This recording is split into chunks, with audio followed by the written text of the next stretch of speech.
Hello everyone, this is Dave here with some exciting news. That is, our 500th episode is on sale now. Next year, Saturday, April 26th, we're going to do a huge show live at the Capitol Theatre, and I'm amazed to say that in a few short days, we're already at almost 50% capacity. Whoa!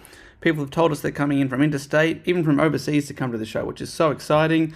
We won't let you down. We're going to put on a great 90-minute show with lots of special guests from across the history of the podcast. It's going to be awesome. And you can get tickets right now at dogoonpod.com. That's Saturday, April 26th in Melbourne for the 500th episode. Ryan Reynolds here from Mint Mobile. With the price of just about everything going up during inflation, we thought we'd bring our prices down. So to help us, we brought in a reverse auctioneer, which is apparently a thing. Mint Mobile Unlimited Premium Wireless. How to get 30, 30, bit to get 30, bit to get 20, 20, 20, bit to get 20, 20, bit to get 15, 15, 15, 15, just $15 a month? Sold! Give it a try at mintmobile.com/switch. $45 upfront payment equivalent to $15 per month. New customers on first 3-month plan only. Taxes and fees extra. Speed slower above 40 gigabytes. See detail. This podcast is brought to you by Squarespace, the all-in-one website platform to help you stand out and succeed online. Whether it's your first ever website or your business is expanding, Squarespace makes it easy to create a beautiful website and engage with your audience. I like the idea of a business expanding, like it's out of control. Yeah. You know, it's like, oh God, oh no. But in this space, it's good. It's a good thing. Squarespace makes it easy to connect your social and multimedia accounts to your website in just a few clicks. As icons, direct links, or embedded feeds. Sellers can also sync their product catalog directly with Instagram, Facebook, YouTube, and Google. I'm familiar with all of these. To reach more customers and reduce the steps for a purchase. Squarespace has introduced design intelligence, which at first I was like, what could that mean? But let me break it down. Basically, it's the culmination of 2 decades of industry-leading design expertise with cutting-edge AI technology to unlock your strongest creative potential. 2 decades? What does that go back to, the 80s? Oh boy. Oh, we got some catching up to do. Design intelligence empowers anyone, including Matt, to build a beautiful, more personalized website tailored to their unique needs and craft a bespoke digital identity to use across one's entire online presence. Keep it the same. That's so good. I love the word bespoke. Makes me think of a bike wheel. Squarespace Payments is the easiest way to manage your payments in one place. Onboarding is fast and simple. Get started in just a few clicks and start receiving payments right away. Yes, please. I'll take 2. Head to squarespace.com/dogoon for a free trial and to save 10% off your first purchase of a website or domain. That's squarespace.com/dogoon.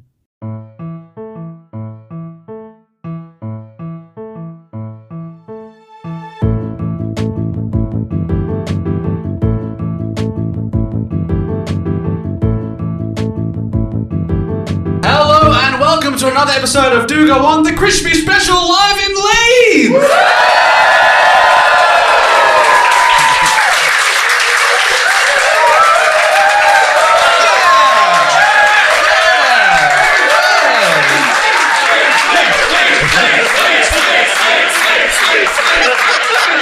Oh, we're going to be on the news!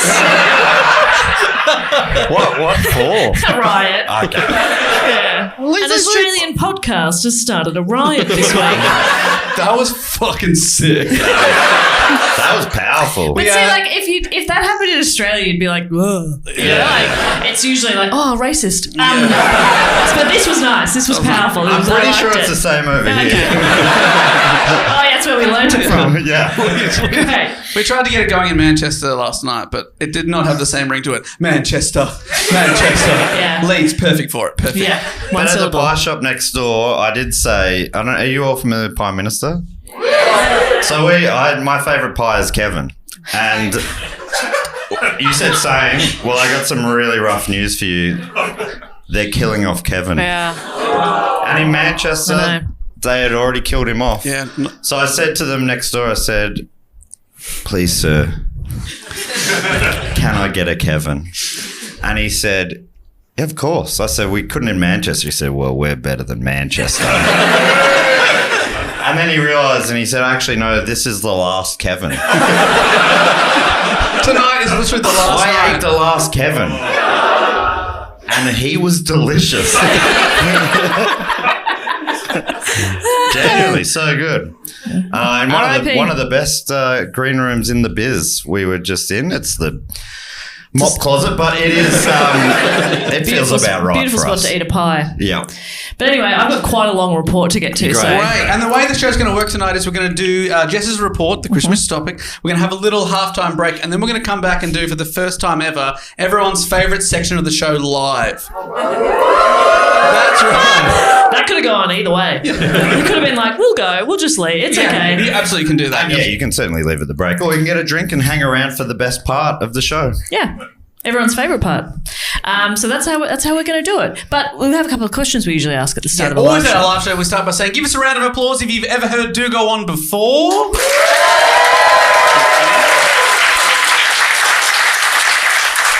Which we always hope and assume that most of you have, but it leads to this question, which is, give us a round of applause if you've never heard the show ever in your life. Okay, this is our sixth show, and at all 6 shows, one of those people who's never heard it before, front row. So we are 6 from 6. Honestly. Who brought you here tonight? And okay, you've obviously listened for a while. Yeah, probably about like 10 years. Wow. Longer than we've existed. Incredible. That's amazing. Could be our biggest fan. Wow. He was there since before the beginning. That's amazing. He was listening to me in my sleep. And that's gross. And how long have you two been dating? 2.5 years. And in that 2.5 years, you haven't supported his hobby at all. I don't want to break up a relationship here tonight, but I have to. She's no good for you. Leave her. Honestly. I can't make it any more clear than that. Yeah. She doesn't love you. Yeah. And she doesn't deserve love. Yeah.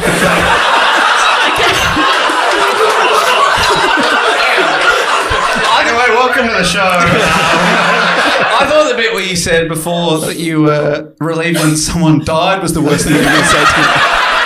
That was before we started the pod, Dave. I don't know why I bring that up. Yeah. Well, welcome. Thank you so much for giving us a go. It's going to be awkward from the front row if you hate it. Yeah, we'll know. So basically, okay, this is our Christmas episode. I put up 4 Christmas-themed topics for the vote. Any Patreons in? You voted for this, and I want to remind you voted for this. On this Christmas topic, we put up quite a few wholesome, really nice, really fun, light-hearted kind of topics. And my question is, which major Australian supermarket chain was the target of a series of bombings in 1980? I gotta go with my heart. I used to work at Safeway / Woolworths. Is it? It is Woolworths, Yes, yeah. fantastic. So this is the I have story. an alibi. Can I? Do you mind? He's the feminist. It's okay. This is the story of the Woolworths bombing. Honestly, put up some really cute, wholesome shit, and you fuckers went bomb. It's the most wonderful time of the year. Yeah. Our Christmas episodes do have a history of being a bit grim. Yeah. I kicked it off with our first live one ever, and that included quite a few women who went missing. Yeah. Well, we said they were missing. They were definitely dead. Yeah. At Christmas time. Yeah. If you're wondering what the relevance. Yeah, it's tenuous, as is this. So, just a little backstory, because we have basically 2 supermarkets in Australia. We have more, but really it's the big 2. We have Coles and we have Woolworths. And just a little bit of background for you guys in the audience, but Australians back home would know all about Woolies. But it started as Woolworths' stupendous bargain basement. Whoa. Did you know that? Come on down. That's awesome. It was back in 1924 in Pitt Street in Sydney. It's right in the heart of the city of Sydney. And yeah, it was Woolworths' stupendous bargain basement. And it grew very quickly. They then acquired a few other brands, and now it's one of the biggest supermarkets we have. And so our story takes place in a Woolworths store, or should I say Woolworths stores. Whoa. It's a pantomime. How can a bombing be taking place in multiple places at once? Yeah. It's crazy. I guess we'll find out, but I'll have to keep paying attention. And that's not going to happen. Yeah. Just zone in every now and then and you'll piece it together. So the first bomb was at a shopping centre that Woolworths had built in the 60s. It was one of those shopping complexes. It had a Woolworths and like 20 other small shops. And it was in Warilla Grove, so outside of Wollongong. See, all of this makes perfect sense for you guys too, doesn't it? I'm not going to explain the geography of any of these places. The 17th of December, Trevor Green was doing his security rounds at 3 a.m. The only other person in the building was a cleaner who was polishing the floors. And Trevor heard a noise that sounded like someone walking on the roof of the building. Oh, my God.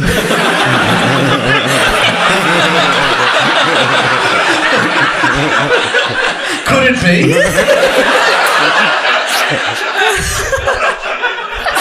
Do you think Santa's a week early? Is that what it is? Rudolph doing a bit of recon. Trevor's like, He's so and his excited. day's about to be ruined. So he went to investigate, and as he did, there was a sudden loud explosion. Trevor said it felt like the entire shopping centre was lifting off the ground. He yelled to the cleaner to get out and ran to his office to call the police. Police arrived and assessed the damage. The blast had ripped a huge hole in the roof, shattered the Woolworths shop front, and blown out the windows of nearby stores. I've always wondered how Santa gets in. It makes sense now. Yeah. Because not every house has a chimney, you know? If you don't have a chimney, Santa will explode your roof. He will explode your roof. There was exposed wires that were sparking. Water was leaking from destroyed pipes. Investigations revealed that a stick of gelignite, also known as blasting gelatin, bit of fun, was lowered through an air vent in the roof before exploding. While an explosion like this was certainly newsworthy, it didn't exactly make front page news or gather too much attention until a second bomb went off. You guys are the best. What is wrong with the Australian media? The first bomb, you're like, whatever. I mean, It was 3 a.m. No one was there. Woolworths blow up all the time. Yeah. Oh, another one. I'm listening. Yeah, there was probably like, I don't know, Kylie Minogue had probably done something that day. And that's more important to our culture. Yeah. So another bomb went off, this time about 3 hours north in Maitland. We all know Maitland. A town just outside Newcastle. There you go. There's a greyhound racing track there. That helps you. Yeah. I was just painting a picture there. Yeah. Like with the Wollongong bombing, it was done at night with no casualties and a stick of gelignite. The damage this time was more widespread, with shop windows shattered down the street and a huge fire causing about $300,000 worth of damage, which was a huge sum at the time, as if that's not a lot of money now. It's about £3.50 now. Let me grab my wallet. I'll get this. You get the next one. Yeah, okay. Do you know why the Herald Sun or whoever didn't put it on the front page? They didn't have time to think of a good pun. What would you, after the second one, Dave, what would your headline be? Unsafe way. Because That is very good. That's why it's the That's very Pun King at work. So good to see up close, isn't it? Yeah, he's a master. It says so on his credit card still. I would have said something like... It's true. I wouldn't have done anything that good. It would just be like, kaboom. Kaboom. Don't go to the shops today. What about clean up on Their aisle deals are 1, 2, 3, 4, explosive. 5, 6, 7, 8, 9? That's good. And your one? Second. I don't get it. You know, they say clean up on aisle 9, but it's like clean up on every single all of aisle them. because they've blown up the place. Gotcha. Unsafe way was better. That was pretty good. Anyway, so the story this time was all over the news, but the culprit and their motive was a mystery. We've cracked it. It's Santa. The motive was getting in. The motive was leaving prezzies. So there'd been no contact from the culprits, no like threats or warnings. So they're like, "What? Why are you doing this?" But that was until December 22nd. Oh, getting closer. Close to Christmas. And that's about as close as we get to this having anything to do with Christmas. What year was it? I think that's my 80. parents' wedding anniversary. 22nd of December. Something like that. It was way cheaper. Yeah. Like, generally, it was a Tuesday. And your sister was born how long after? It was a Christmas miracle. But are you trying to give your parents an alibi for this bombing? It couldn't have been. They were getting married. Couldn't have been. They live in a different I don't state. even know why you're suggesting that. So a letter arrived at the Woolworths head office in Sydney, written on a typewriter. It read, "This week we exploded 2 devices in 2 separate areas of New South Wales. They were both detonated in the early hours of the morning to demonstrate our ability with explosives and your vulnerability. There will be no further nighttime exercises.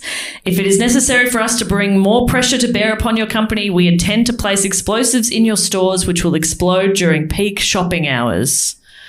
Along with the usual demand to not involve police, they asked for $500,000 in used, unmarked $20 notes, $250,000 in 50-ounce gold bullion bars, Whoa. $250,000 in loose diamonds of 1 carat or greater.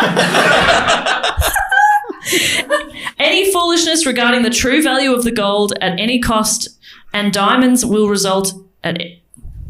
Jeez, I haven't written it very well. No. And that's on them. Yeah.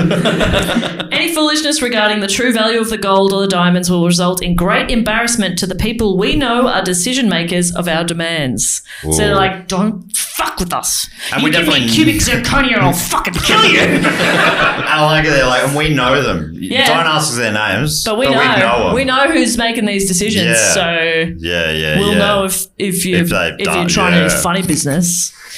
So they finished the letter with the threat of a 3rd bomb. Ooh, that makes sense from where they were. Yeah. Yeah, because I mean, you could threaten a 4th or 5th, but I feel like that'd be confusing.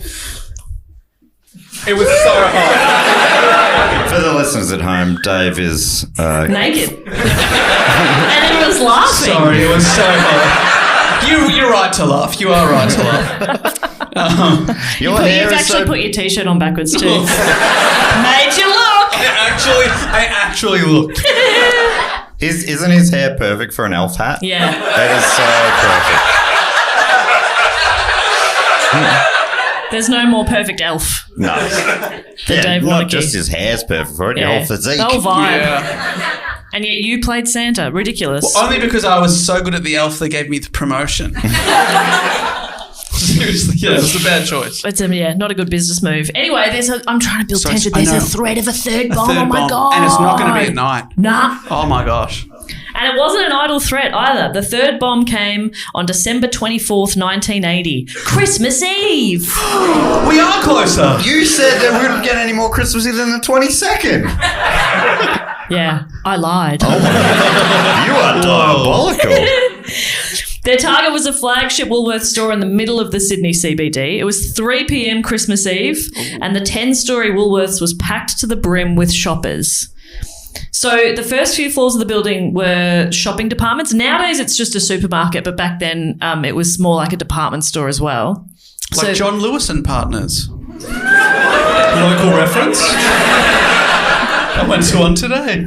Was it similar to TK Maxx? I went to one today. So the first few floors are shopping departments. The higher floors are the head office. So there's lots of people there. Lead up to Christmas, everybody doing their last minute shopping. It's packed. A secretary by the name of Leonie McKinley picked up a call at her desk. On the other end was a man who introduced himself as Mr. Dunmore. He spoke with a fake Italian accent, which I will not be demonstrating. They're trying to be taken seriously, I imagine. And he said, I want you to clear the George and Park Street store in 10 minutes and you'd better do it. Now, a quick side note for a bit of context in Australia at the time. It was later immediately obvious to investigators that Mr. Dunmore's Italian accent was fake. He was definitely a native English speaker putting on the accent. He was very inconsistent with his diction and word choices. And coincidentally, then in Australia, exaggerated Italian accents were being used by a lot of people as they sang along to Joe Dolce's "Shut Up Your Face," which had recently become Australia's biggest selling single and was still at number 1 after 8 weeks in that top spot. And I've never been so proud to be an Australian. You're singing it in your head, aren't you? Yeah. So, do you want to have a go? Well, to be honest, I think I got the wrong song in my head, but my brain is singing "When the Moon Hits Your Eye." That's not Joe Dolce. No, that's not Dolce. That's Amore.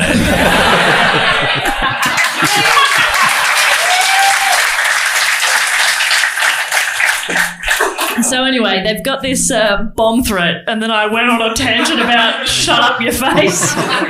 So Leonie, she springs into action. She goes to the Woolworths GM, who sounded an alarm over the PA, and they began to clear thousands of shoppers out of the store. The police were called as well. Now, they've only been given 10 minutes to search for this bomb, and some of that time has already passed. So short on time, the police method was just to cover as much of the 10 floors as they could, looking for anything out of the ordinary. So they start at the top floors, they work their way down, and they get fairly close to the front door before they hear an explosion. The glass front doors shatter, ceilings collapse, and chaos breaks out. People are screaming, some had minor cuts from the broken glass. A lot of people were shocked and very confused. They just were there to get Christmas stuff. That's what you get for leaving it to the last minute. You get exploded. So police are trying to get people away from the door. They're unsure if there's going to be another explosion. It's chaotic. The bomb, it turns out, had been set up in the kids section of Woolworths. Oh.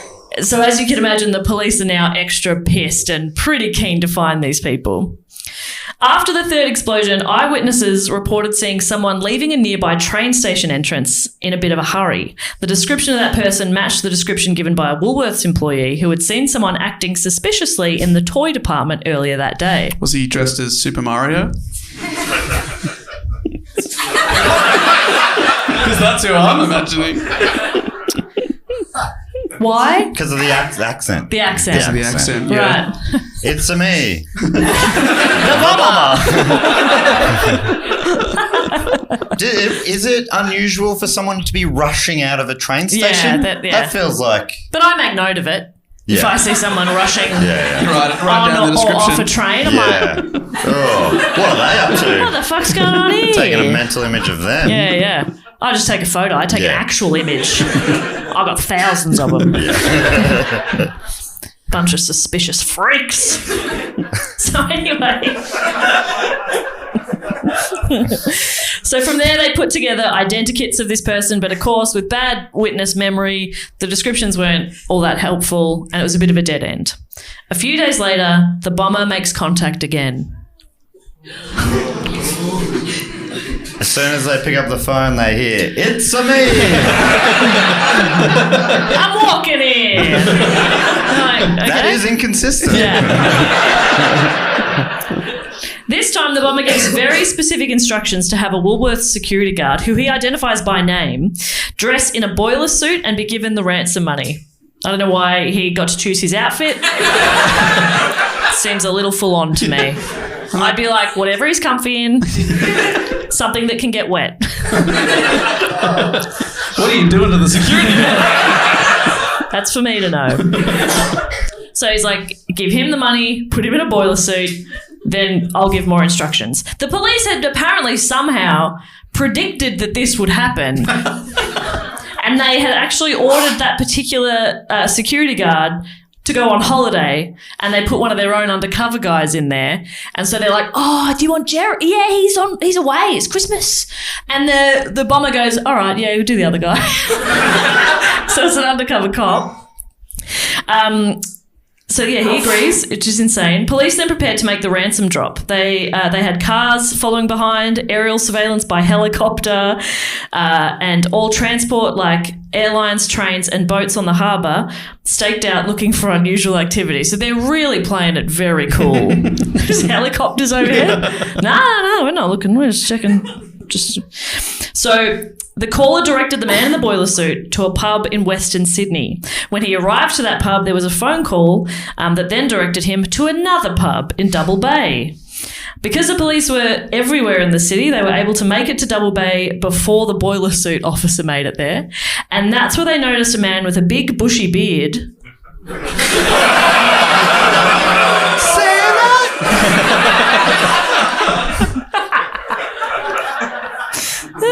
Oh, you think me?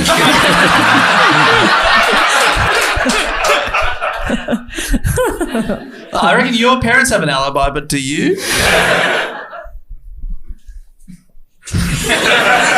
Enough said. So they noticed him acting a little bit suspiciously, but from there the boiler suit delivery man was directed to yet another pub, this time in Mossman. We're just doing a pub crawl. It's fun. Is he having a beer at his pub? Yeah, well, of course. It'd be rude not to. It would be suspicious. Exactly.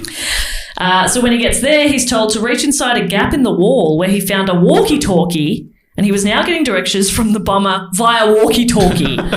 That's sick. He's then directed to go to the wharf, and when he's there, he is to attach the ransom, it's inside like a sports bag, to a rope, then lower it into the water. Whoa. There are undercover cops everywhere. They're posing as fishermen and just regular people. They're just watching this bag. And this is a quote from a 10-part podcast series about this. Overkill, to be honest. Watch me do it in an hour. Detective Fitzpatrick was holding the line when at 2:27 a.m. he had a bite. Someone or something was tugging on the fishing line attached to the yellow rope. Senior Constable Frank Buffoni, went to the wharf edge. Sorry, his name is Frank B. Phony? That's got to be fake. Yeah. It's Buffoni, but B. Phony is better.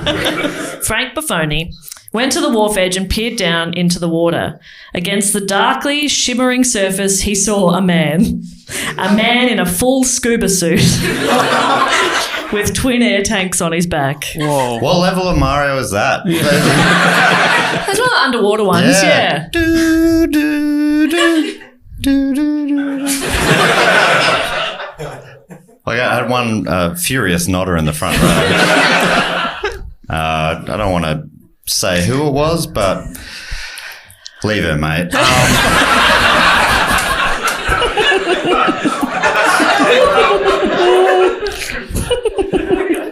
I can't look at them now.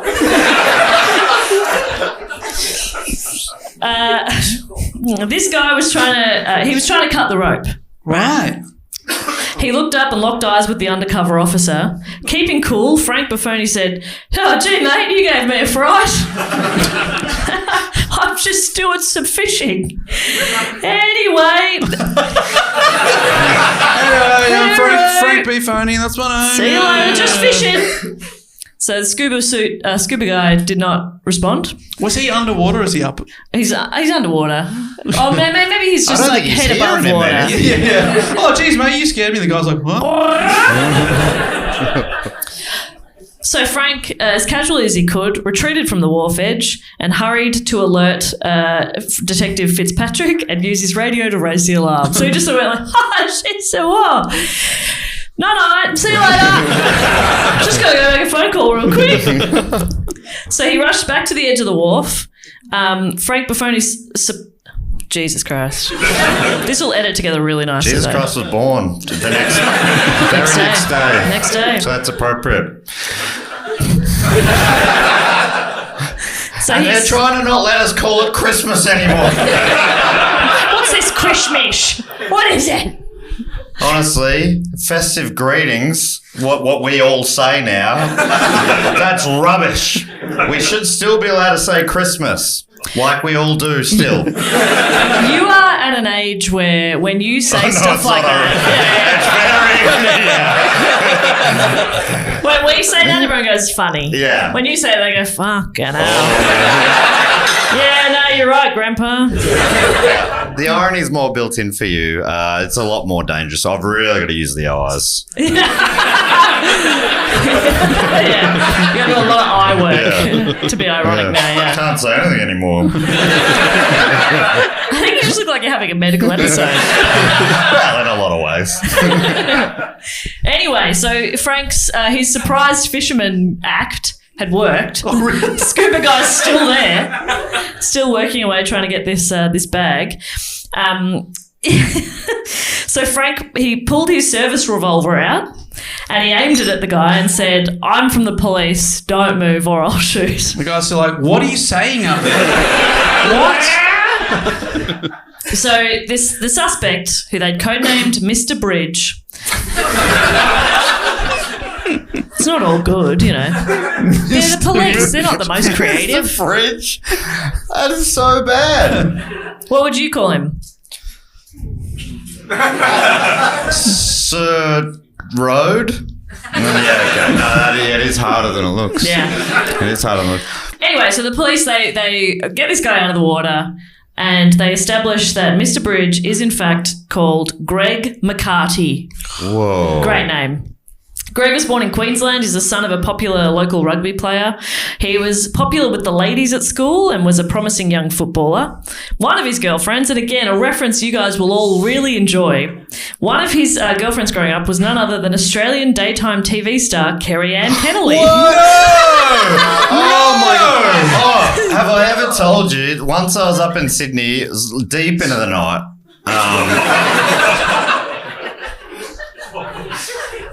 And someone tried to get me back to their place, and they're... Okay, mate.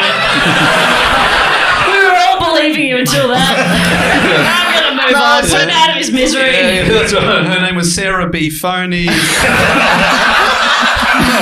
but this is the line she used, which I thought was fantastic. She said, "My mum's Kerry Ann Kennelly.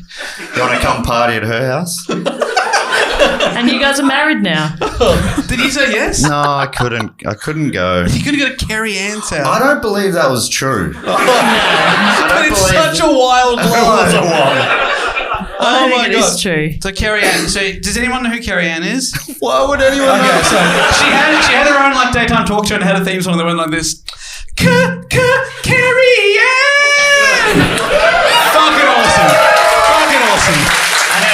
Her nickname is Cack. Cack. It's a bad Kerry Ann nickname. Kennelly. Honestly, Australians younger than them would know who that is, so it makes sense. I barely know who I've never heard that theme song in my life. But I was like, am I going to leave out that Kerry Ann Kennelly dated this guy? Yeah. No. Wait, dated the dad or the... No, Greg. Greg himself. Dated Greg? Apparently. Whoa. Huge. So that could have been the dad of the woman I was talking to. I could be 2 steps away from this guy. Do you want to come back to my dad's place? He's Greg. Now I'm listening. Now I'm interested. He was a bit of a troublemaker. He stole a lot of cars as a teenager. He worked odd jobs, including jackaroo. Again, don't have to explain that to you guys. He was a bartender, and he even was a trainee manager at a local Woolworths. Oh my goodness. That's where the bombs were. Oh. Crazy. Anyway, he enlisted in the army in 1972, but while on leave, he got a girl pregnant and went AWOL and was eventually court-martialed and kicked out of the army. Oh. Sounds like he'd be happy about that, though. Who knows? And the girl was Kerry Ann Kennelly? Girl was Kerry Ann Kennelly. Oh my and God. you met their daughter. He worked across New South Wales and Queensland in pubs and clubs and often ended up on the wrong side of the law. And at the time of this arrest, as they pulled him out of the water, he had a warrant out against him as well. Why did he let him pull him out of the water? He should have just dived. See you later, suckers. And they can pop up in Argentina anywhere. You can't get him in the water. You can't. That's not part of your jurisdiction. That's right. What about the water cops? Yeah. Water rats. Well, if there were water rats, if Jay Lagai was there. Oh my God. This would crush in Australia. Yeah. Oh my God. Honestly. We would just be standing ovations for these references. You guys don't have water rats? Do you not have water rats here? Phelpsy? What? Is that an angel? Oh my God. You guys are missing out. Steve Bisley! The Biz! Lisa McCune? that name means nothing to you. Oh my God. This country. Lisa What McCune happened is to you? royalty. Oh my gosh. What The happened gold to you? Logie. Do you respect the gold Logie? Fucking hell. It's like Australia's TV BAFTA. Oh my gosh. Unbelievable. Named for a Briton. John Logie Baird. That's right. And still nothing. No Do you have respect. culture here? Hey, they I have think they Prime sent it all Minister. down south, to be honest.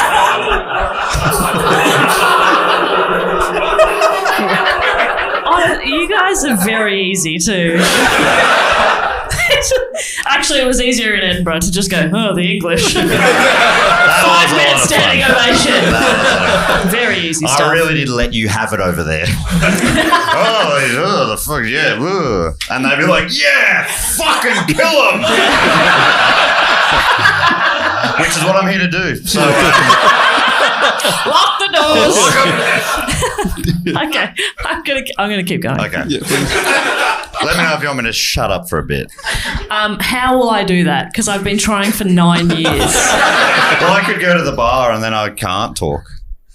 No, that actually makes you talk more. It's not worth it in the long run. So they arrest Greg, and he said to the police, "Look, I had nothing to do with the bombings. I'm a middleman, and just." So there's a guy called Detective Openshaw. Great name. He wanted to know who'd hired him to do the job. Greg said the bloke's name was Benny. And he said, he told me what the setup was, and all I had to do was pick up the money. So police traced Greg's scuba gear back to a burglary that had happened earlier that year in Jervis Bay. How do you do that? How do you trace... What? So, some scuba gear had been stolen and a shop reported it stolen. Oh, yeah, and then the exact same I stuff get it now. turned up on Greg. And then they went, oh, hang on. I thought it might have been a QR code or something. I traced it back. You're trying to do a 10 episode and win one episode. Yeah, I'm trying. So you're trying to cut all that shit out. Yeah, okay. yeah. There's a lot, to be honest. A little too much, okay? Anyway, so this is Greg's account of events, right? Because we're like, Greg, what have you been up to? You naughty boy. So Greg admitted to knowing what was in the bag and that it was related to the bombings, but he didn't want to say the name of who was in charge of the crime. He told police he was approached by the mastermind at a nightclub and told there was a job going down in Sydney. He said, my mum is Kerry Ann. Do you want to come back and party in my place? It's that easy. So he I'm hitchhiked. pretty sure that happened. It was a big night. That part we believe. Somebody saying, do you want to come back to my place? Less believable. Well, I mean, I've been around a long time. It's bound to have happened once or twice. Okay, maybe not. So Greg hitchhiked his way down from Queensland and slept the night before in Hyde Park, hiding his scuba gear in a bush. Police didn't buy it, and according to their reports, he cracked under their interrogation and eventually told the truth. Seems like they didn't have to put much pressure on. They just went, I don't think that's true. Okay! He told the police he'd been hired by a man called Benny for the ransom collection only. Benny dropped him at the park, and when it got dark, he got into the water and swam into the wharf. The reason Greg got caught is because the ransom bag was still tied to the wharf pylon, and there'd been some contention over whether the bag was meant to be untied or not. Really interesting, fun stuff. So I think it's basically like it should have been loose, and he should have just been able to grab it and go, but it was sort of tied there, so that's why he was there sort of trying to... Yeah. Ultimately, the goal of the police was to follow whoever collected the ransom in order to find whoever was behind it, assuming correctly that whoever collected the ransom wouldn't be the bigwig. They send out minions to do it. So regardless, the bag being tied to the pylon ultimately led to Greg's arrest. And according to Greg, he was meant to stay underwater, collect the untied bag, then go back to Hyde Park, and Benny was going to pick him up. And then Benny would take the money to Queensland. And he refused to give Benny's last name, but this is how he described him. He was 37 to 40 years old, 5'9", olive skin. Yeah, I'd kill to be 5'9". Dark hair, you'd kill for that too. Yeah. Bring it back. Dark hair, medium length, not greasy is a weird detail. Medium length, but not greasy. He had a solid build and a barrel chest like a weightlifter. I'm back in. Why is he's refused to give the surname? Yeah, but he's like giving- he knows it, but he's giving such specific details. Yeah. What a weird way to go about it. It is strange. There's more. Benny was always well dressed. He liked gold jewellery and sunny days. And sunny days. That's very fun. He drove a mustard-coloured 1979 Ford Falcon sedan. That's a beautiful automobile. Beautiful. And Greg thought that Benny was from Sicily or maybe Yugoslavia. Easy mistake to make. Very specific spot in Sicily Italy. Or He said he met him working in various pubs and clubs. He denied having anything to do with the bombing, saying he was just the collections man. Police wanted to test this, so they told him that they'd been informed that if the courier was arrested, the bomber would remotely detonate bombs at 4 Woolworths stores, which is true. They had been threatened of that.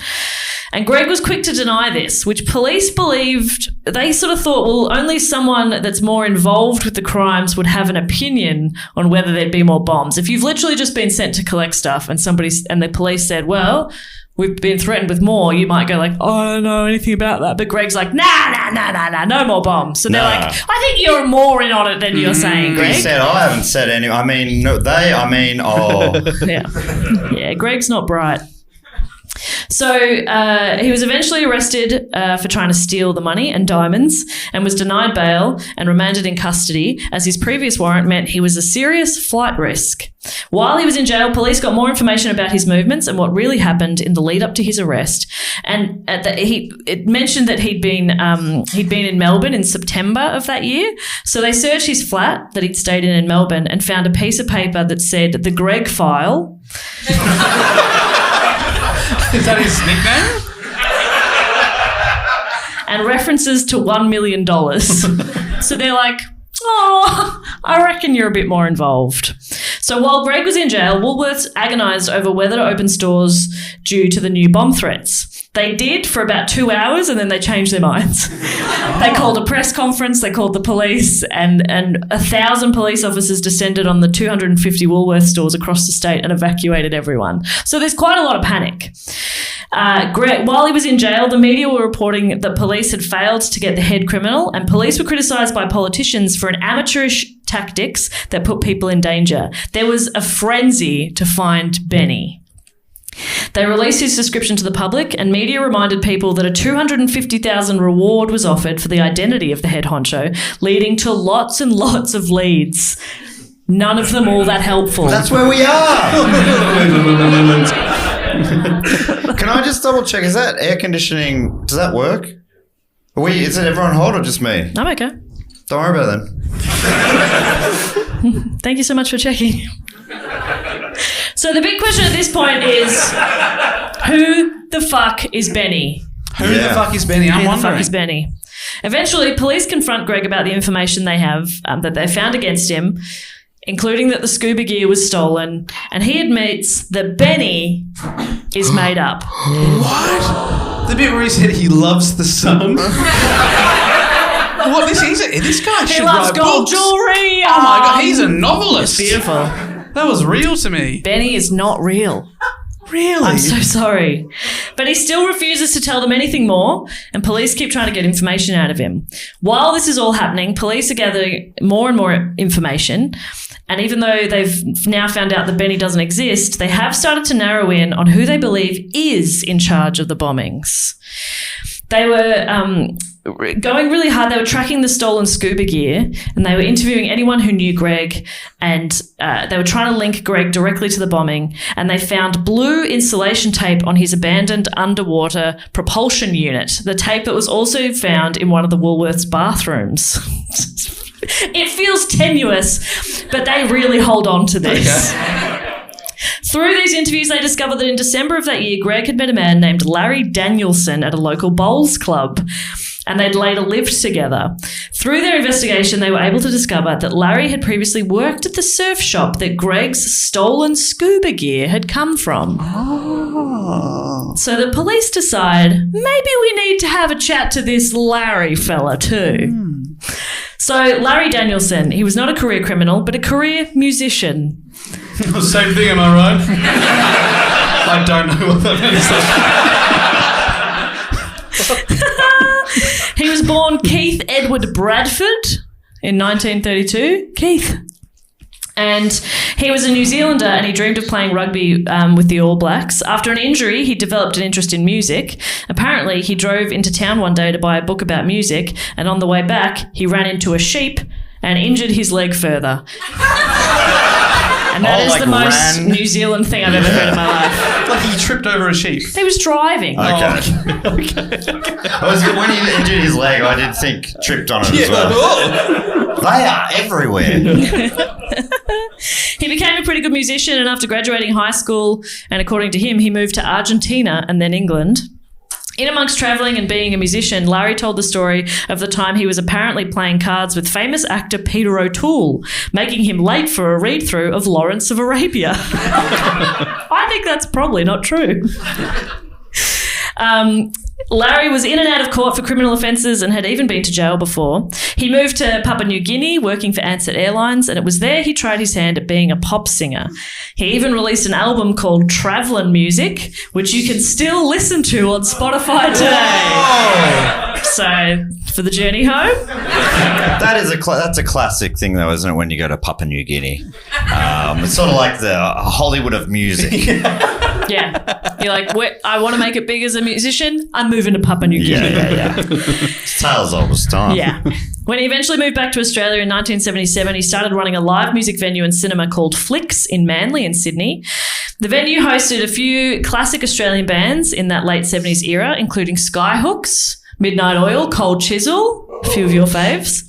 Larry wasn't the best venue runner and often didn't pay bands what they were owed. Apparently, he tried to skip out on paying Rose Tattoo one night and ended up with a punch in the mouth.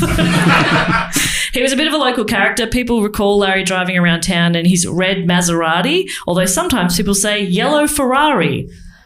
And they're very different. The colours, I don't know about the cars, but so he had a sports car, I reckon, at some point. Apparently the venue was pretty loose with ID and it was a great place for underage drinkers, and Larry just paid off the cops to stay out of trouble.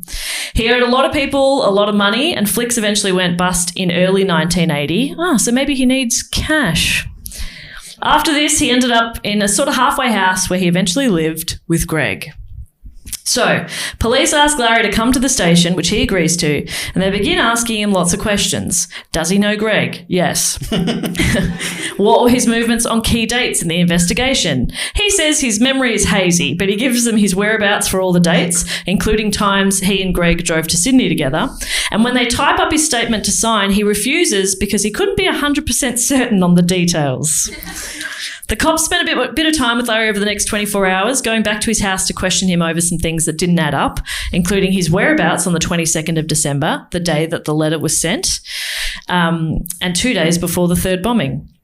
One of the cops knew Larry from his Flicks days and somehow thought it would be a good idea for him and his partner to get drunk with Larry, where he got annoyed and threatened to turn in one of Larry's other associates if Larry didn't give them more info.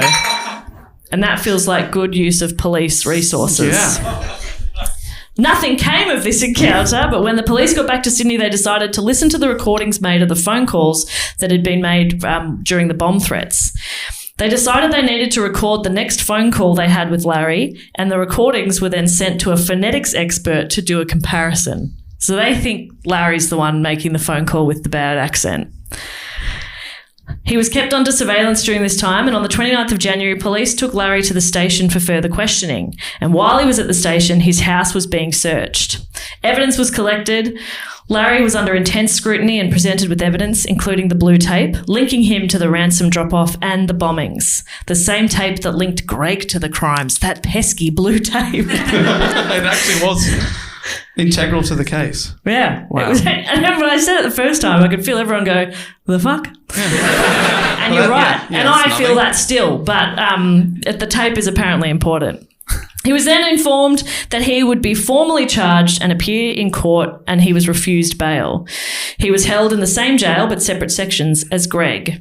They stayed there for 6 weeks before their trial. The trial finally began on the 22nd of March 1982. This is 2 years or 18 months later. Both Greg and Larry pled not guilty. They faced 20 years in jail if they were found guilty. While awaiting trial, Larry applied for bail on multiple occasions but was always denied. The police had overwhelming evidence that the two men had conspired to extort money from Woolworths and detonated the 3 bombs. Greg's defence was that he was just a man for hire. Larry claimed that he'd been stitched up by police and was just in the wrong place at the wrong time. Lawyers argued against evidence like the recordings of Mr. Bridge being made illegally. Still funny, Mr. Bridge. Or that the composite images looked nothing like either man, and unreliable witnesses and a lack of transcripts from some of the key interviews. They've got nothing. There's no case here. Not guilty. That's why I always get Matt to represent me in court. Stop wasting our time. The prosecution, Your Honour, they're taking the piss. Look, you and I know this isn't going anywhere. I'll take you out for lunch. How about that? And let's call it a day. Put her there. You gonna arm wrestle? Yeah. No, I'm doing this. Whoa! That's how I normally talk to judges. When the fuck did you guys make up a handshake without me? No comment. Plead the fifth. Shove that here. We don't either. Okay, so basically there's a lot of circumstantial evidence from witnesses. It's not looking too good for Larry and Greg. What? The blue tape. That's fucking nothing. It's less than nothing. I don't think you'd be on their side. It's interesting. Blue tape is, sure, bit of a coincidence, yeah, but not enough to put a man away for 20 years. Your Honour, I beseech you. If you have any doubt, you have to acquit. And in this case, Your Honour, I've got doubt coming out the frickin' eyeballs, mate. Okay, you with me?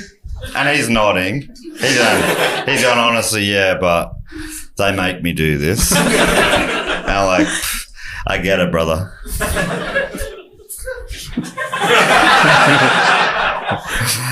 Can I... That's up to you, really. While Larry was repeatedly requesting bail while awaiting trial, Greg had other ideas. An old-fashioned escape. Fuck yeah, Greg. Would a guilty man try and escape?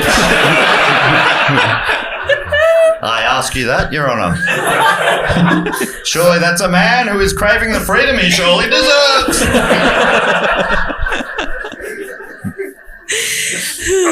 An affable and intimidating man, Greg had made some friends in jail. They respected him for his crimes, and he had connections on the outside. Yeah, you're all right, Greg. The plan? Greg's connections will come as visitors to the jail with bags of clothes with hidden sawn-off shotguns. Subtle. Because who's checking big bags of stuff that comes into prisons? It's the 80s, you know?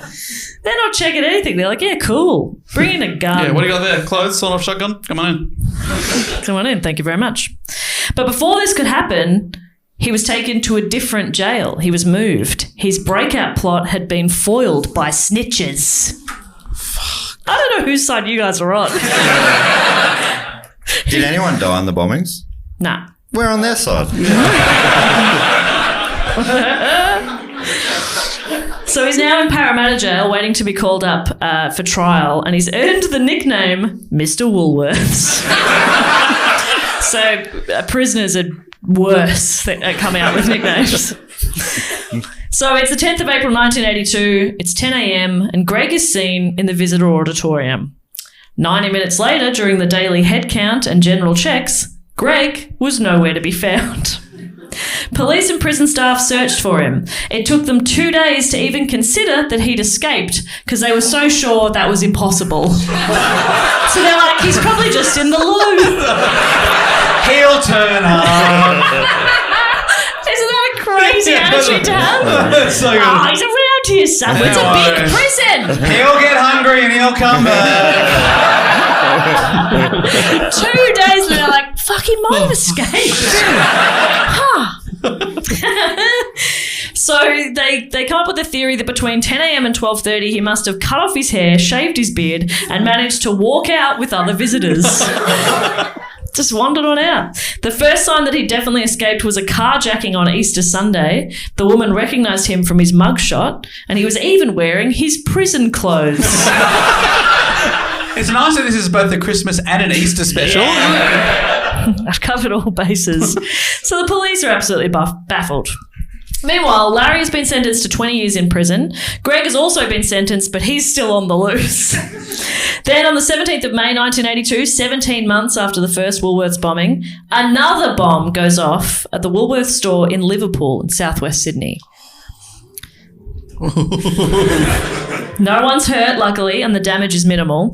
But with Greg on the run, the media and everyone wants to know, is this his handiwork? But I don't understand why. Why would he do it now? Yeah.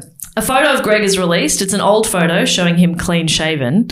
And he was recognised as a man who'd worked across Queensland and Surfers Paradise, a nervous but affable man known as Noel Stratford, or John McIntosh, or a number of other names. As he made his way through various hospitality jobs. By June, police were closing in on Noel/John, aka Greg. It had been 10 weeks since he escaped, and with some stolen IDs, he was close to obtaining a passport, ready to leave the country for good. But the cops had other ideas and descended on his apartment one evening. He looked completely different to his photos, and he had weed on him, which gave the cops even more of a reason to arrest him. Just had some drugs on him. Good stuff. Oh, boy. This guy. Innocent as I am a man here today, Your Honour. You couldn't think of a single thing about yourself. Other than you exist in this room now. Your Honour. Honestly, am I wearing pants? Please, I can't tell. I've been having a bit of Greg's gear. And you are a butterfly though, right? Yeah. Thank you. In so many ways, yes. Thank you, Your Honour. So they have arrested Greg. I fade a bit when I've had a few beers and then stop. If anyone is going past the bar. From your stationary seated position. Jess wouldn't let me do it, so I'm just wondering if I can manifest it. I have 2 minutes. Please just let me fucking... You're gonna make it. Let me die. So he's been arrested finally. He's been Re-arrested. He pleads guilty. He's extradited to New South Wales. At the end of July, he's back in court to receive his sentencing. The same as Larry, 20 years with 9 years non-parole, right? So you would think that would be the end of it. But in November, just 4 months later, Greg tried to escape again. It's getting up to Christmas season. I'm starting to think he's Santa. I've never seen the two of them in the same place. This time he was caught before he got past the outside wall, so it didn't go as well this time. So we're getting some sympathetic ahs over here. I really don't know where you guys stand. In the late 80s, this is the aftermath, right? But just a bit of context as well. In the late 80s, New South Wales had really overcrowded prisons, and it was a political hot topic. As a result, a lot of prisoners who were on good behaviour in prison were having their non-parole sentences reduced. So in March of 88, it was announced that Larry would be let out of prison just 6 years into his 9-year non-parole period. No one was happy about it, but he was let out and he was deported to New Zealand immediately. I imagine someone was happy about it. Did I get Larry's opinion? I don't want to go. No. Oh, there was going to be a roast ham for lunch. Oh, no. There's so many sheep in New Zealand. Oh, no. So Larry took on a new name, Peter Fisher. He got married, he continued to play music, and he even wrote a number of books, which he self-published. He eventually passed away, yada, yada, yada. All good things. I was like, well, you guys were really loving this guy. I don't know. He did die, but he's one. Oh, no, Larry, no! Larry! Yes, it's all. Yes. What did that guy No say? idea. Don't know. Don't understand their funny It's a beautiful accents. accent, Yeah, though, it's isn't it? beautiful. It's a beautiful accent. Beautiful. 2 months after 2 months after Larry was released, Greg was also let out, despite his escape from prison and then attempting to escape again. They let him out of prison. He'd served less than 6 years of his sentence. People were pretty furious, including the incoming New South Wales Liberal Party.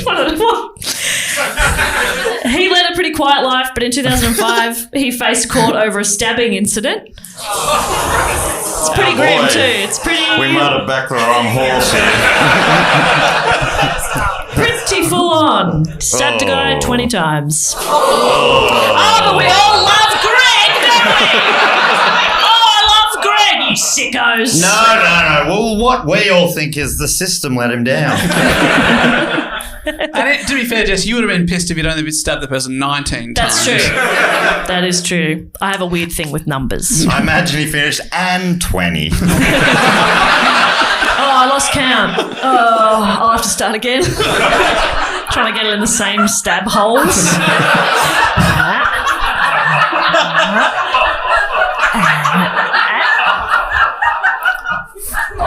You guys love this guy. I mean, there would be a way to count. No. What about put the knife down? Oh, yeah. He's pissing blood. You reckon you can just... Come on, Matt, get your head out of your ass. To But be he was honest, I've acquitted. never been in that situation. He was acquitted of the multiple stabbings. He was acquitted. We knew you didn't do it! You're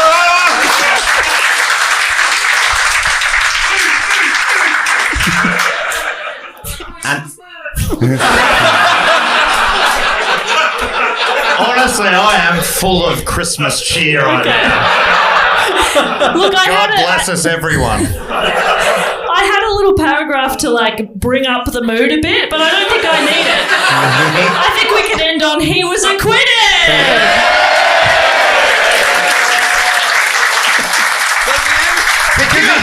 Because he didn't do it, right? Yeah, sure. Give it up for just moving to the Christmas episode!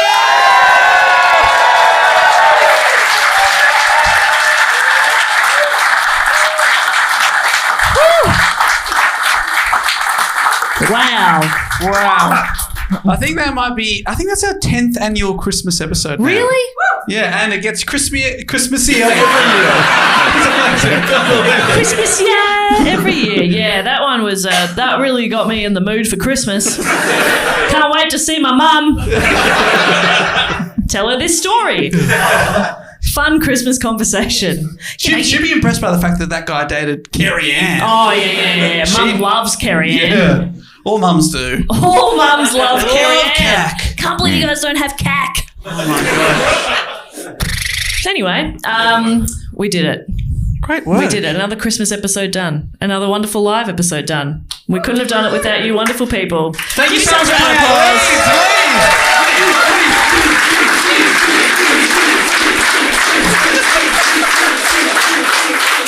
We don't have to wrap up because we're about to, as far as the listeners at home know, this is going to be just a quick jump. Everyone's going to go grab a drink now and we'll be back in a second. Is that ringing in my ears only? No, that's all right.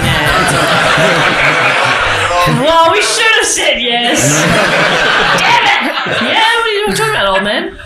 So, yes, we are going to have a quick little break now. The bar will be open and we'll be back with everyone's favourite section of the show just after this. So, we'll see you soon. Thank you so much!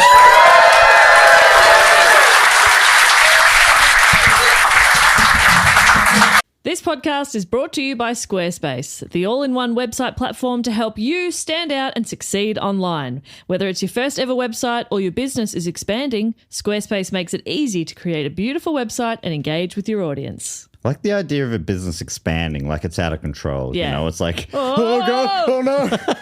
But in this space, it's good. It's a good thing. Squarespace makes it easy to connect your social and multimedia accounts to your website in just a few clicks. As icons, direct links, or embedded feeds. Sellers can also sync their product catalog directly with Instagram, Facebook, YouTube, and Google. I'm familiar with all of these. To reach more customers and reduce the steps for a purchase. Squarespace has introduced design intelligence, which at first I was like, what could that mean? But let me break it down. Basically, it's the culmination of 2 decades of industry-leading design expertise with cutting-edge AI technology to unlock your strongest creative potential. 2 decades? What does that go back to, the 80s? Oh, boy. Oh, we got some catching up to do. Design intelligence empowers anyone, including Matt, to build a beautiful, more personalised website tailored to their unique needs and craft a bespoke digital identity to use across one's entire online presence. Keep it the same. That's so good. I love the word bespoke. Makes me think of a bike wheel. Squarespace Payments is the easiest way to manage your payments in one place. Onboarding is fast and simple. Get started in just a few clicks and start receiving payments right away. Yes, please. I'll take 2. Head to squarespace.com/do-go-on for a free trial and to save 10% off your first purchase of a website or domain. That's squarespace.com/do-go-on. Ryan Reynolds here for... Slower, above 40 gigabytes. See details. And now it's time for everyone's favourite section of the show where we thank some of our fantastic supporters who've signed up on patreon.com/do-go-on. This is the first time we've done it live, and who knows how this will go? But I think it's built for an audience. If you guys like hearing names, we've got a section for you. And if you don't like it, the bar's open. Yeah, the bar will remain open. Have some fun. We're basically in the Triptych Club right now. Yes, this is how I've always pictured it. So if you don't belong in here, there's the door. The way this section works is we thank some of our great supporters who've been with us for a while. Mm-hmm. Some even more than that, some less. But some longer than we've even existed. Yeah. Honestly. There's a bunch of different levels. Dave, what are some of the things you can get if you get involved on the Patreon? You get bonus episodes. You hear about live shows before anyone else. Some of the people here may have done that. Discounts to those shows. You get to be part of our beautiful Facebook group. What a lovely part of the internet is. Yeah, it's nice, isn't it? It's a very nice place. It is the nicest corner of the internet. I put that quite well then, I think. Yes, and but the first thing we like to do is for people on the Sydney Scheinberg level or above, they get to give us a fact, quote, or a question in a section of the show. I actually think it has a jingle. Go something like this.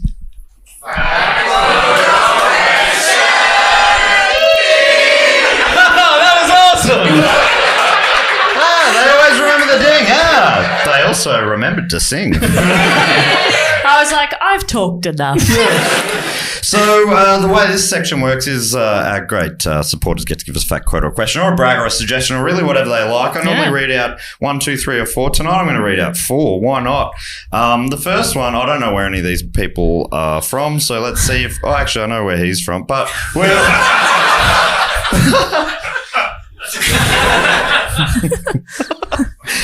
All right, so the first one this week comes from Sophie Skilling. You in tonight, Sophie? Doesn't matter. And Sophie was like,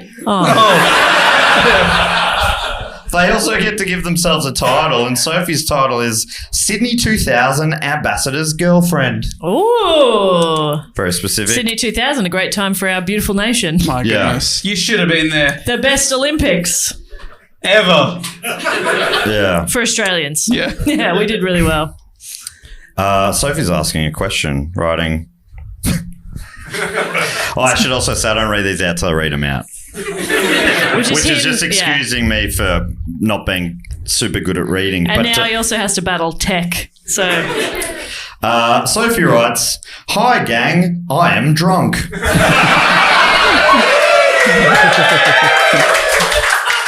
I met you all the other night at the Edinburgh show, and you were very lovely. But I'm worried. Imagine if she was like, and you were all kind of cunts.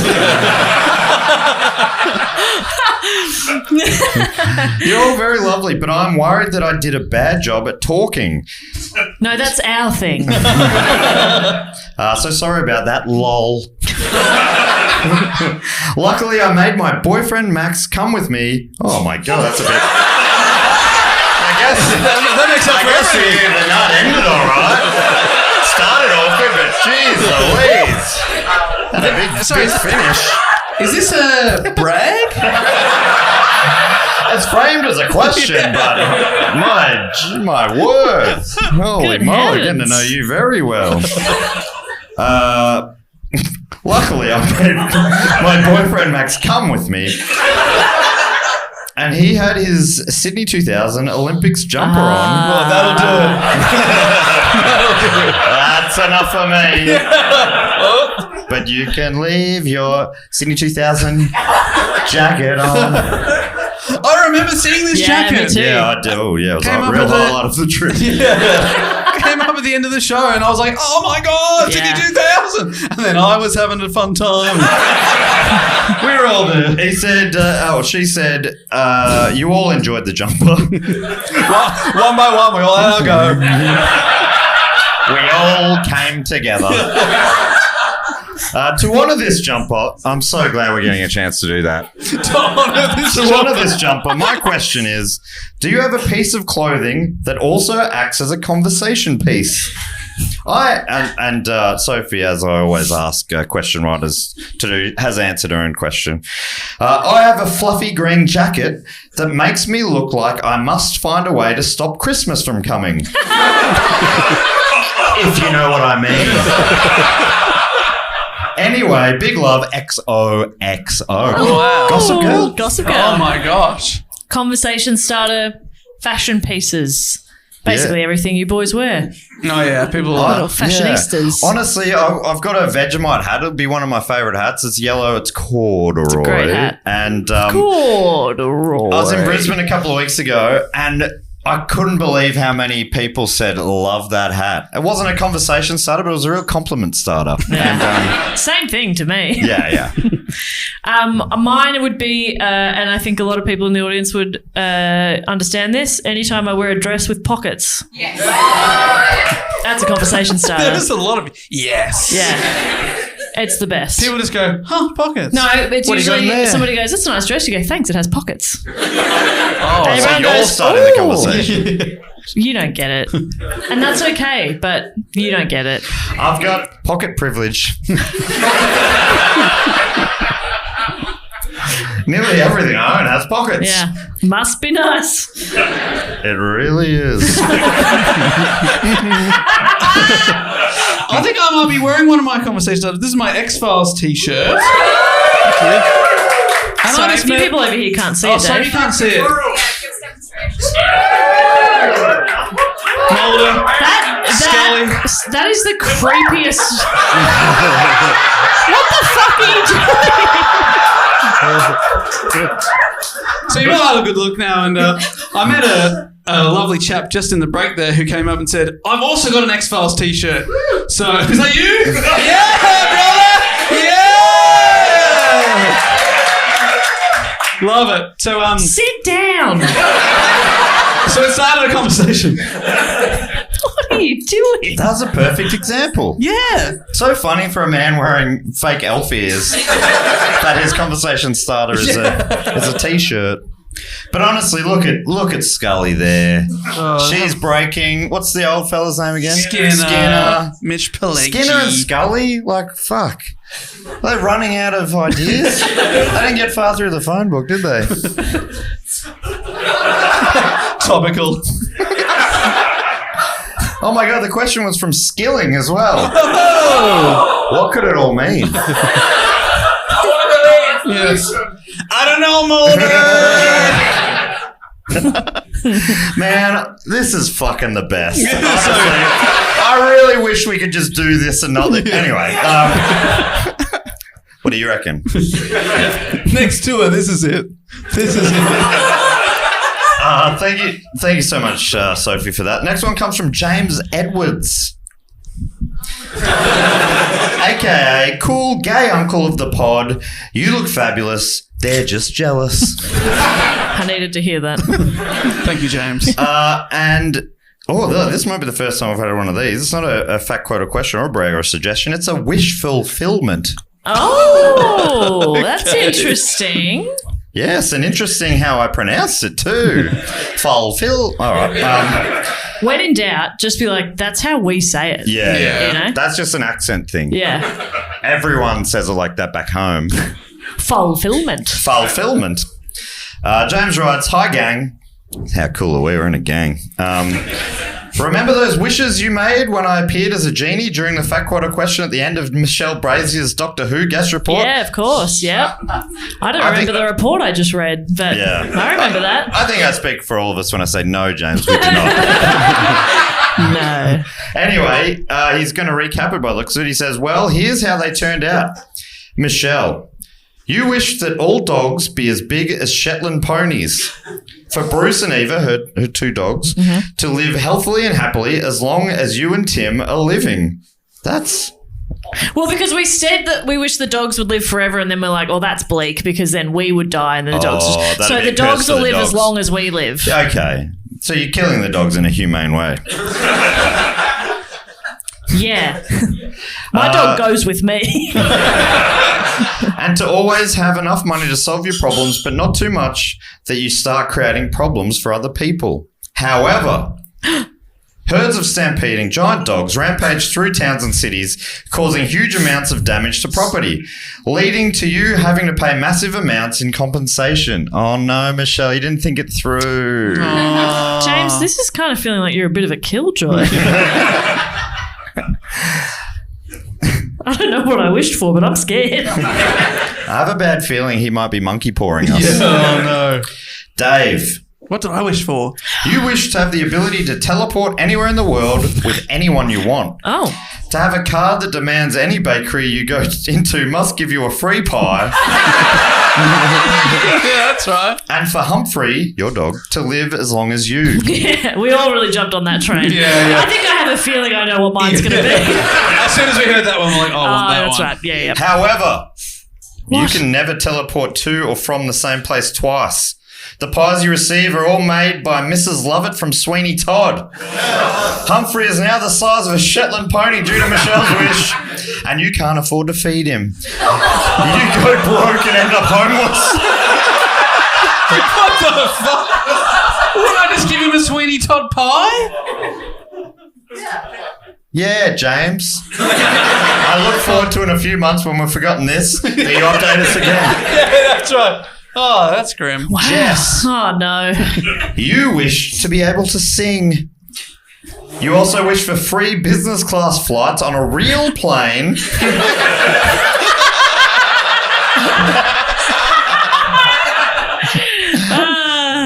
Forever. Lofty dreams. A real plane. And for $10,000 to appear in your bank account every month. However, Oh, get fucked, James. you are now a very well paid immortal singing business class seat. Guys, he's as old as the wind. Give him a chance. However, you are now a very well-paid, immortal, singing business class seat.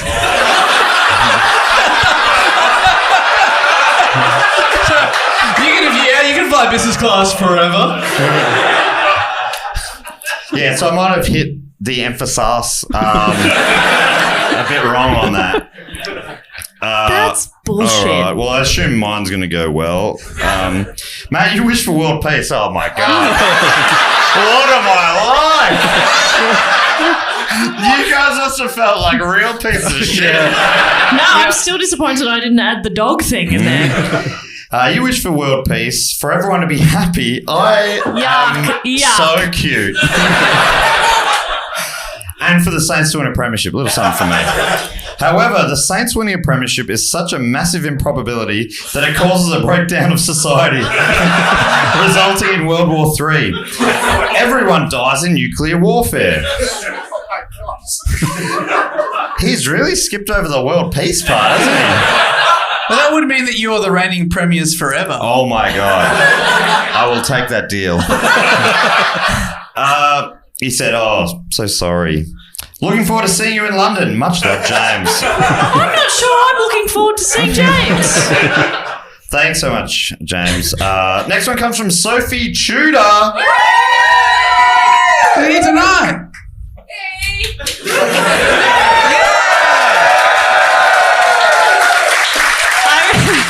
I really like that people around Sophie pointed as if we didn't go to pub trivia with Sophie last night.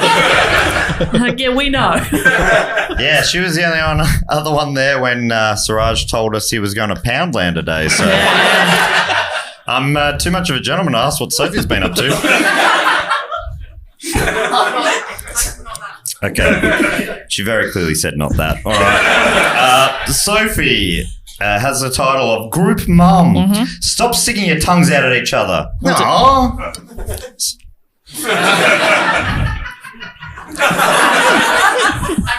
I didn't stick my tongue out. I didn't do it. Sophie's got a brag / suggestion. Writing, I got my nose pierced. I've wanted it done for years and I've always been talked out of it. And then spent a while thinking, I'm too old for that now. I also got my... that's it. That... Again, I've done that emphasis a bit wrong. I also got my first 3 tattoos this year. So my suggestion is do the thing. That thing you've always wanted to do, make it happen. It's not too late. Yes. So I think that does imply that there's no regrets then. Because nothing in there said you're happy to have done it. It's a beautiful message, but the thing that I have always wanted to do is pierce my nose, and you told me it fucking hurt. So I'm not doing it. I'm not doing pierce your the nose. thing. I was going to pierce your nose is, yeah, that makes... I'm like, hard for a man, really brilliant for a woman to be able to... Piss your nose? Piss your nose.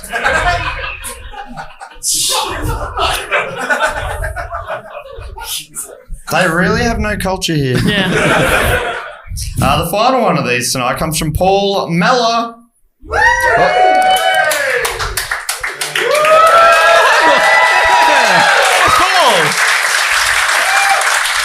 And Paul's the one I knew where he's from. He's from Oldham near Manchester.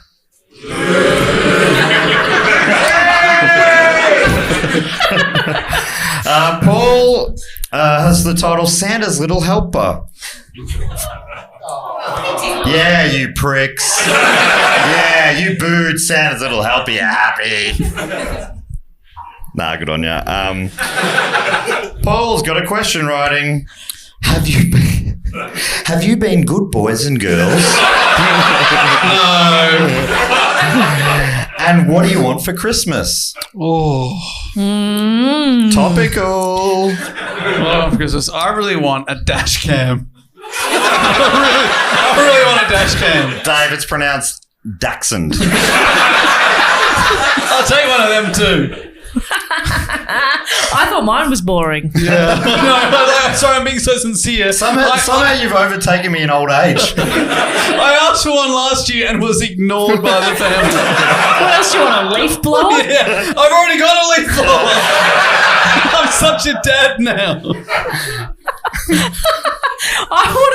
Yeah, okay. All right. I was like, oh no, I can only think of something sincere, and that's not very interesting. And then you said dash cam. I know, it's so bad. I want a Dyson Airwrap. Oh! It's pretty fun stuff. What does that mean? You don't get it, babe. Come on. Yes, that's why I asked. I probably want world peace.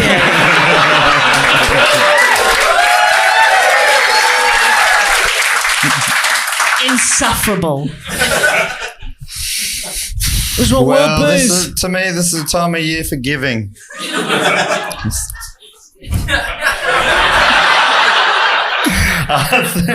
Thank you so much to Paul, Sophie, James, and Sophie.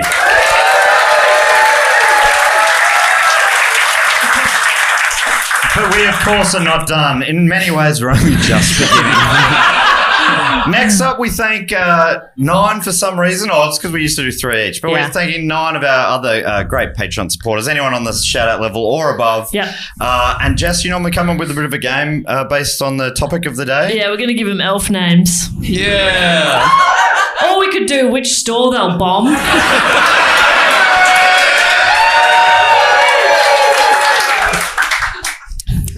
Store bombing. All right. Well, Give the people what they want, you know? I've got the iPad, so I'll read out the names and you two want to rotate If between. anybody's got any grudges against any particular retail chains, feel free to let us Be know. specific. Wash your mouth. Primark, I mean, address. We can't bomb them all. There's so many. All right, yeah, let's do it. All right, first up. I'm going to go all Australian ones that they don't understand. Okay. I don't know where these people are from exactly, because I've not heard of the place, but there's 4 GBs in here, so let's see if anyone's in tonight. Imagine.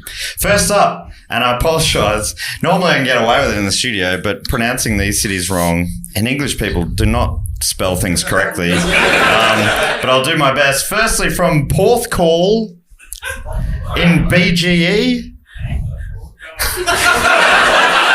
Great. In Great Britain? Well, you don't know I'm wrong then. Do you know what BG is? Based on his name, it's probably in Wales. It's Reese. Race. Curries. Is that a place? Electronics store, right? Curries? No, it's not Electronics store? No, what are you talking about? It's the hell is this place? It's all topsy-turvy. What the heck? Makes no sense at all. Curries. Oh, next one, much closer to home. From Hawthorne in Melbourne, in Australia, it's Alex Swan. Alex Swan's bombing Bed, Bath and Table. It's Jam real. Yeah, I told you I'm doing all Australian ones. They've got Bed, Bath and Beyond. Yeah. Nah. No, that's America. Yeah. Bath store. Bath store. Okay. Are you fucking kidding me? That's amazing. I thought Australia took the dreams out of Bed, Bath and Beyond with Table, but Bath store. That deserves to be bombed. That's hideous. Next up, Dave, from, I want to say, Plate in Deutschland. It's probably not pronounced that. Plate. Plate? Platter. Any Germans in? From Plate in Deutschland, it's Pia. Pia. How about Debenhams? Closed down. It's closed down. Yeah. For good. What happened to this country? What did Debenhams sell? Everything. Yeah, they had to narrow it down. They needed Gordon Ramsay to come in and fix up that menu. Just do a few good things well. Debenhams.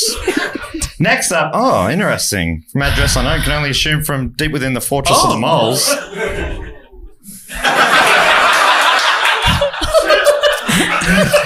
Who is it? Please and thank you, Craig Delgamo. Oh, wow. Hey, you fuck off. Are you here? Is that you, Craig? Craig, come on.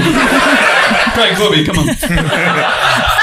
Craig Delgado. But if Craig was to, theoretically, of course, these are all in theory. Oh, in theory, bombing we're not any shops condoning any here. of these or any coincidences. Put that on the record. Jess. Purely that. Poundland. They know what they did. Next up, from London in GB, it's Olivia George. Olivia George, her local Pret-a-Manger. You're gonna bomb. You love Pret. No, Dave's not doing it. Oh. Yeah, I'm Dave's devastated. He loves a yeah, there's only Pret-a-Manger. 4,999 other stores in this city. No, we No. would, No, Dave, not we're gonna have Pret-a-Manger. a Pret. Where will Jess get her posh cheddars roll now? I love a posh cheddar. I think about that when I'm not in this country.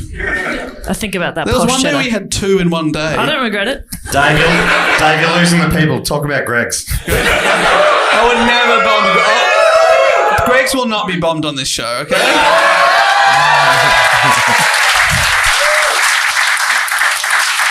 You guess what I'm going to choose next? Can anyone explain this to me? That Olivia George is from London in WFT in Great Britain, but this next person from London in ISL Great Britain. Is that a different London? Islington. What's Waft?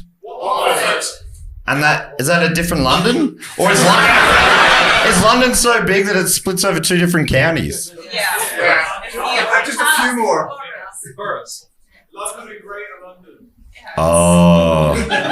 Cop that regular London. That is rough. That's rough. That is rough. I'd change my name. I'd change my name to like really good other original thing. Even Greater London. Splendid London. And who is it? From London in Islington, Great Britain, it's Andre Prezat. Oh, very exotic. Andre Prezat. Don't do it, Bob. What? Don't do what? Don't you dare. Don't do what? Don't you I don't know what you're Bob. talking about. Little. Good. From Montreal and Quebec in Canada, it's Marco Petrella. Marco Petrella. Do you know any Canadian stores? Tim Hortons. Are you Canadian? Oh no, it's just There was a cheer and a boo. Are you Canadian? Me? Why are we booing? I've only just discovered it. Booing all of them. Walk 10 metres down the road, there's another one. What's up? We're going to get one in Keighley. Really? Well, that's the one I've bombed. So I think what you're trying to say is you were gonna get one.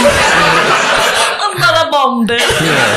I'm fading real fast. I was just going to say you are reaching new peaks.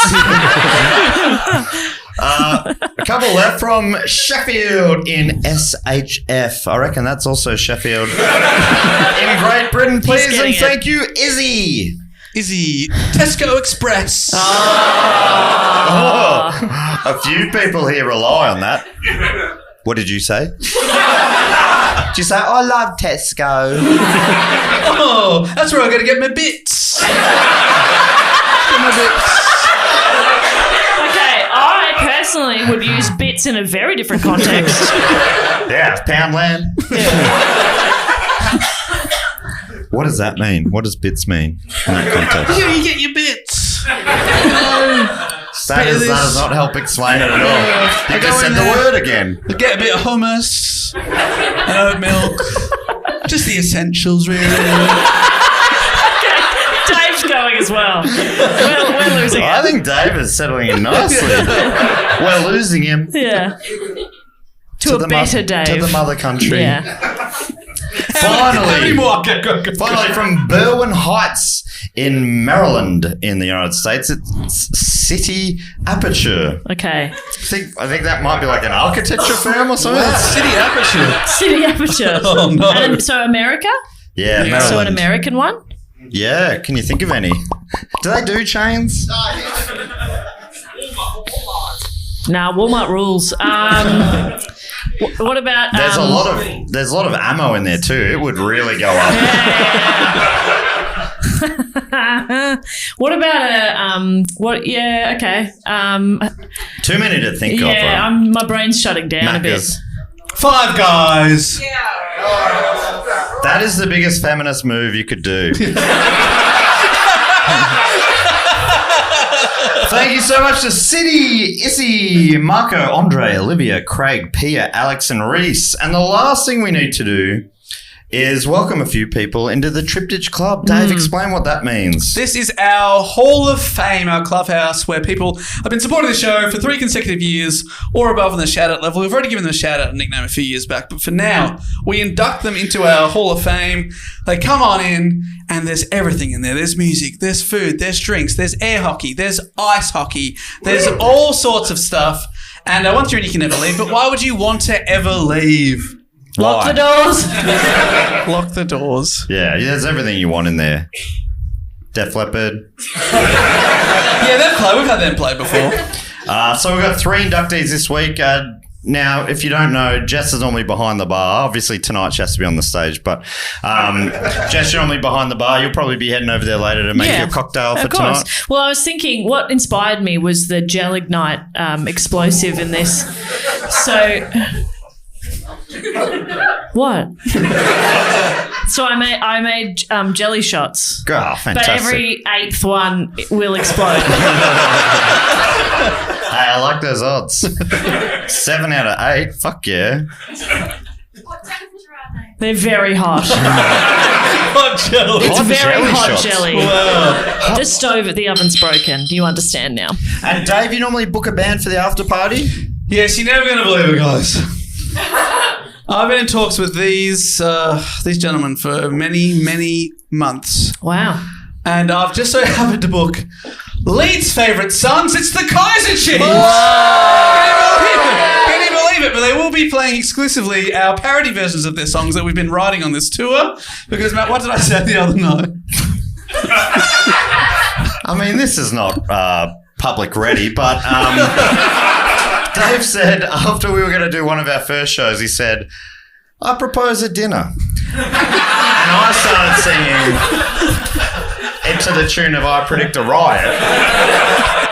And we've made a musical based on that. We've started working in the Succulent Chinese Meal Man. Yeah. And we think it's going to be called Succulent Chinese Meal, the musical. The musical. Yum, yum, yum, yum, yum. Yum, yum, yum, yum, yum. I propose a dinner. I propose a dinner. What did you do with Ruby? Ruben. I said I wasn't ready, but we're workshopping it. I just think want it to could make be it really very big. clear I'm not involved in this. Just sort of, even when we're like going through security or whatever, she drifts off. When we're having that conversation, I've been bringing it up with some of the security members, and they like it. I think we're getting a real groundswell of support for this. Ruben. What are some? I can't remember any of their songs. Yum yum yum yum yum. They're a band from this city. You heard of them? Never miss a eat. Never miss a eat. Pretty good. Yeah, that's good. Take a look. Yeah, that is good. I don't understand why Weird Al Yankovic is so big. It's easy. All right, so we've got 3 inductees. Is there anything else we have to do before we bring them in? No. Well, basically, I try and give them a nickname. Jess tries to hype me up. You should stand up to do this. But if we've got a crowd in tonight, it'd be great if you could also hype me and the people running in up. If that. Yeah. Well, we get Dave standing up for this, right? Well, if Dave's standing up, then I have to stand up because I have to hold his butt. Yeah. Oh, no, I can do that like this. Yeah, you thought she was joking. There's nothing weird about this. This is actually, it's really supportive. This is our process. We are artists. So I'm the guy on the door. You can picture me up the stairs there. Why are you I'm pulling swaying? up the velvet rope. It just feels so right. It's very really comforting, is it? Yeah. I'll read out Now the I names. want to stop. Well, come on. Guys, I'm trying to do something really serious here. Yeah, so Sorry, these people have Dad. been waiting a long time for their moment. We're going to give it to them Yeah. right now. Here we go. That sounded weird. Okay, that sounded weird. So I'm gonna read out a name. If you hear your name, charge on in. You're welcome in forever. You're not allowed to leave. And Dave is emceeing the night. He's going to hype up the crowd with some what I would call quite weak wordplay. No, come on. Oh, fuck. Like it's quite laboured. I mean, it's even worse than never miss an eat somehow. And anyway, that's just to temper expectations because you're probably sitting here for the first time going, this is going to be fantastic. Which it will. It is not It going will. to be. So I'm going to read out those three names. Dave will hype up that person with the name. Weak wordplay. Then Jess will hype Dave up because he needs it. Yeah. All right, here we go. We ready? First up, welcome in. Oh no! What are the odds of no? Sucked the absolute fuck in. Welcome in from Finspång in Östergötland, in a country starting with SE. Is that Switzerland? Sweden. Please, I mean, his name is the most Swedish thing ever. Please welcome in Tommy Svensson. Tommy Svensson! Svensson out of Tenson, yeah!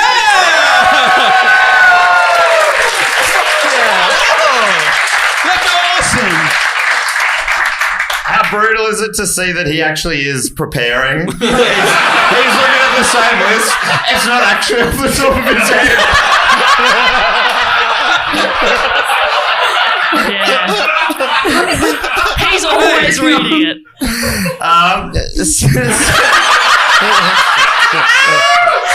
Dave, Hit me up! do you need me to get it up? Second up from Albion Park in New South Wales, Australia, it's welcome in Karen Every. I don't love every Karen, but I love Karen Every!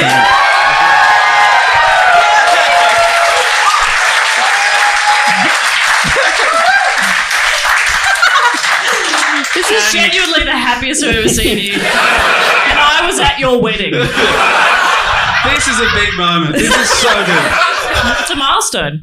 And finally from Mount Barker in South Australia, please welcome in Alison Mern. I'm Moon to you, Alison!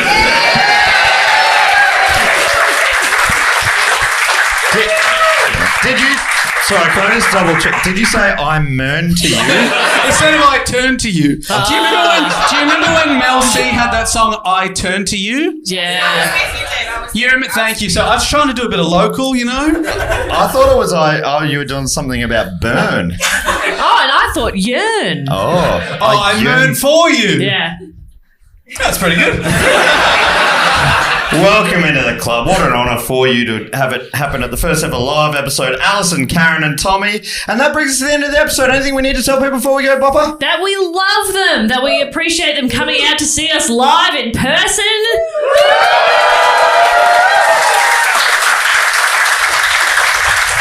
And that you can find us on social media, yada, yada, yada, suggest a topic, yada, yada, yada. Dave, boot this baby home. We'll be back next week, but until then, thank you so much and Merry Christmas!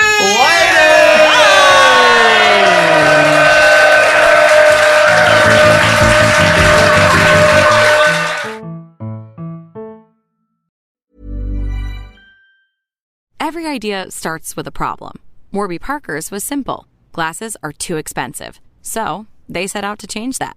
By designing glasses in-house and selling directly to customers, they're able to offer prescription eyewear that's expertly crafted and unexpectedly affordable.